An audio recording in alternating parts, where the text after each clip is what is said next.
Hello friends, and welcome back to my channel, or welcome if you are new. My name is Erin and today is Book Review Friday, and today's book is a very interesting book. I have some thoughts about it. My thoughts are not fully complete though. I am still a little all over the place with this, so bear with me as I try to put my thoughts into cohesive sentences and try to tell you guys how I am feeling about this book, even though I am not fully sure myself. Today's book is In the Miso Soup by Ryu Murakami. My pronunciation is not great, I know. Japanese is not my first language, obviously, and I am trying very hard to work on my Japanese pronunciation. It's not quite there. So I am very sorry if that is not correct, which it probably is not, and I am very sorry. I tried my hardest to get it down. I'm not great with Japanese pronunciations. I wish I was. I'm trying very hard, so I'm very sorry if that is wrong. I really am sorry. So I found this book on Goodreads when I was looking for books similar to Pen Pal by Dathan Auerbach. This book is nothing like Pen Pal. It's not even in the same realm, honestly, but I do like them both, but for very, very different reasons. So this is what the cover looks like. We got some reds and blacks, obviously, very typical in the horror thriller genre. This book is not necessarily a horror book. I think it's sold as a thriller, and I would believe that more than I would horror. But I know some people are classifying this as horror. Not quite sure. I think it's just up to the reader to decide if this is a horror or a thriller. It's kind of both. It's very different. It's a very different book, which we will get into now. So, Kenji is a tour guide in Tokyo, but he is not your typical tour guide. Most tour guides take you to all the interesting places when you visit a certain area. They take you to historical places, pretty scenery, good food. They just take you to all the good spots that they think tourists will enjoy the most. Kenji shows you the nightlife of Tokyo. He shows you the peep shows, the strip clubs, the sex work. He shows you the sleazier side of Tokyo. Kenji is reading the news about a high school girl that was found dead. She was a sex worker and she had her arms, legs, and head cut off. When he gets a call from Frank, an American tourist who is interested in booking Kenji for 3 nights, he wants to enlist Kenji's services and check out the nightlife. Now, Frank is odd. He is an odd dude.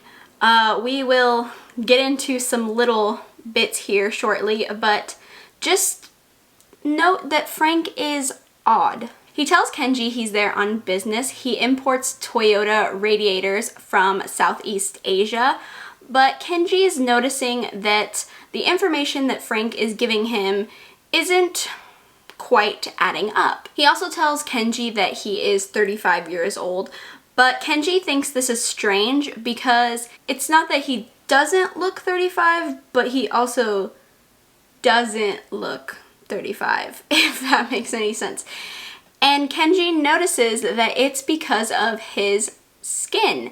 His skin has a artificial look to it. Frank also has these moments where something will trigger him in conversation or in behaviors, and Frank's face will kind of change. The light behind his eyes will sort of disappear, and he takes on this malevolent looking face. With all that being said, that night, you know, Kenji has to show him around. He is being paid as a tour guide. So they do end up going to a few places, one of them being a lingerie bar. And this lingerie bar is where girls are in lingerie and the men can sit around and talk to them and drink while looking at them in their lingerie. At the bar, when Frank is paying, Kenji notices that the bill he is paying with has a dark stain on it, and this stain is very reminiscent of dried blood. This reminds Kenji of the newspaper article he was reading about the dead high school girl, because when she was found, it seemed as though her wallet had been emptied. This sets off alarm bells in Kenji's head. Not only this, but other stuff adding up makes Kenji very alarmed. But all of this stuff doesn't necessarily mean that Frank is a murderer, right? Later on, they end up at a batting range and they decide to have a little friendly bet. And this bet makes everything go very strange. The batting range scene is very odd. A lot of stuff kind of happens there, and after this, everything kind of just takes a downward spiral. Is Frank actually a murderer, or is Kenji just overreacting to everything? That's where I'm going to leave you with my little synopsis. Yeah, so this book is strange, and I don't want that to come off as a bad thing. It's just not quite what I expected.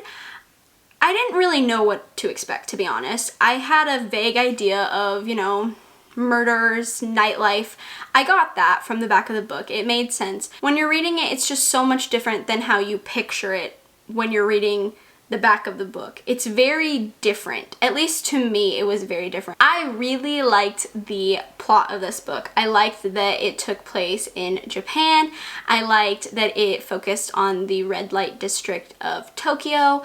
I really liked that it was a Japanese person showing an American around. I just thought that was very interesting. I've never read a book like it. I don't even know if there is a book like it, but it's very different from what I've read, and I really enjoyed the idea of the plot. It's really interesting to read from a Japanese perspective about foreigners and sex work, because it is different than over here, especially the sex work part. It's not like our sex work here. It's very different. This book was written in 1997, which is quite a long time ago from today, 2020. So I'm sure that it has changed over there, just like it has changed over here as well.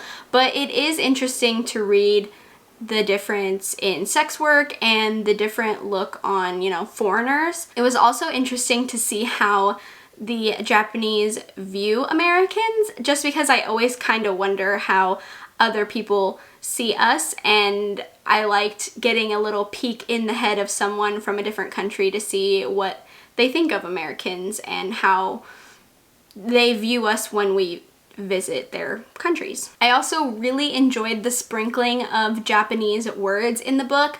I of course had to look some of them up because I don't know a lot of Japanese words, so I did have to look them up quite a bit when a new word would pop up. But I thought that was fun and it was very informational, and I felt like I actually was learning something as well as being entertained by a very fun and interesting book, which I liked. I don't know, I'm very fascinated with the Japanese culture, so I thought this book was really kind of up my alley for that. I also really enjoyed that you weren't fully ever able to tell if Kenji was imagining things, if Frank was actually a bad guy. You couldn't really figure out what was happening, but I liked that because it kept me on my toes and I never knew what was happening, and I enjoyed that because I like being kept on my toes when I'm reading books like this. I will say that the ending is not quite what I expected. I really expected a different kind of ending. Not that the ending was bad, it was just strange. strange, but that makes sense because this book is kind of strange, so I guess it fits pretty nicely.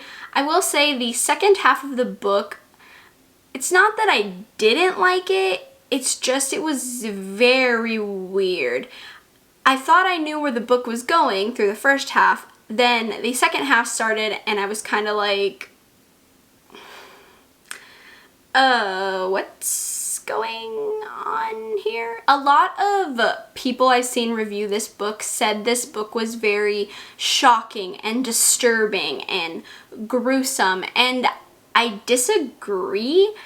I kind of understand where they're coming from. There are some scenes where you're kind of like, whoa, that's different.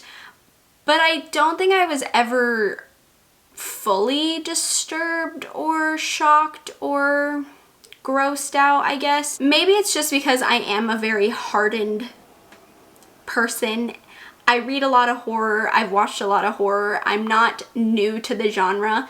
So maybe if you don't read stuff like this, I think it would be pretty shocking. But just because I didn't find it shocking doesn't mean that I think it's bad. I did enjoy this book. It's very good. Very, very different from anything I've ever read in the thriller horror genre, depending on what you categorize this as. I definitely think some of the scenes were a little detailed, but not very much details. I guess there is a scene where it's pretty graphic for some people, but I didn't find it to be anything crazy or gory or gruesome. It was just kind of typical for me. So, I mean, take that with a grain of salt. Like I said, I am a hardened horror thriller person. I did enjoy this book a lot. It wasn't scary necessarily, but it did make me feel a little paranoid, I guess, just because you are reading from Kenji's perspective and he gets so paranoid that it kind of rubs off onto you. At least for me it did. So I was paranoid because he was being paranoid, so all I could do was be paranoid with him. Like I said, this book is something that you don't expect. You pick it up thinking one thing and you read it and you get another thing. So bear that in mind if you do decide to read this. It isn't quite what you're expecting. At least it wasn't for me. So do go into it with an open mind, I guess, if this does sound like something you would want to read. In all honesty, I'm still a little thrown after reading it. I finished it yesterday, so my thoughts aren't fully complete. I don't know exactly how much I love this book. I do really like it. I think I'll probably give it 4 stars on Goodreads because I did enjoy it. My thoughts are still forming, I think, so I'm not fully sure where my head's at with this book, but at the moment, this is what I can tell you about how I feel after reading this book. It's definitely not for everyone. I'm gonna tell you right now. Some people are gonna find this to be very gross, detailed, horrific. I mean, I don't, but again, take that with a grain of salt. Some people will probably find this a very gruesome, gory, and shocking and disturbing. So if you are someone that isn't quite fully into the horror genre, you might be wary of this because I think it'll shock you. It won't be what you expect. So just bear that in mind if you do decide to read this book and you aren't a avid horror thriller person. I don't even know if I should say thriller because it does have horror moments, so I'm still unsure about this book. Let me know in the comments down below if you consider this a thriller or a horror. It's riding the middle, in my opinion. It's very much riding the middle, and so I'm not quite sure what I want to label it as. So someone give me opinions down below. I'm done talking. I'm done chit-chatting. This was a lot to say.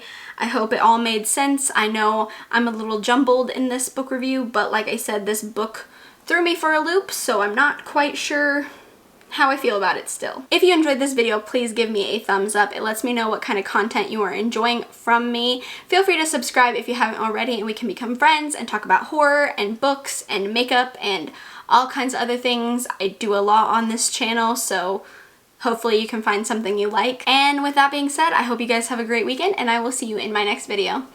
Bye!